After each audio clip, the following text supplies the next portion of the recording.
হরে কৃষ্ণ। শুভ সকাল বন্ধুরা। আমি আজ কৃষ্ণ দাস শ্রী গণিত সেবাশ্রমের পক্ষ ইউটিউব চ্যানেল থেকে আপনাদের স্বাগত। আজকে আমরা চলে আসছি সেই হাতিয়ার পুরানো জায়গা। দেখুন চতুর্পাশে কি সুন্দর ধানের সমারোহ, আর পাশে পাশে হ্যাঁ এই হাতিয়ার শেষ মাথা যা বললেই নয়। দেখুন চতুর্পাশে কি সুন্দর একটা মনোরম দৃশ্য। তো আজকে আমরা চলে আসছি হাতিয়ার সেই পুরানো জায়গায়, যাকে বলা হয় আঙ্গিনা বাড়ি গুড়া।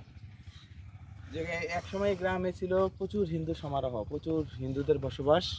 তাই নদীর কবল স্রোতের কারণে, সন্দ্বীপের নদীর কবল স্রোতের কারণে এই গ্রামটা প্রায় ধ্বংসের মুখোমুখি হয়ে গেছিল।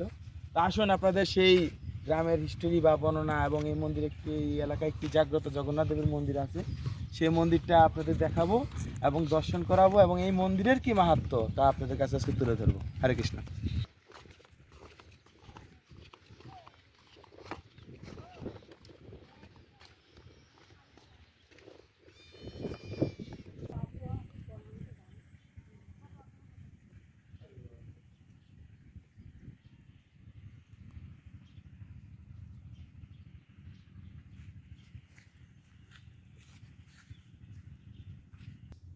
শুরু।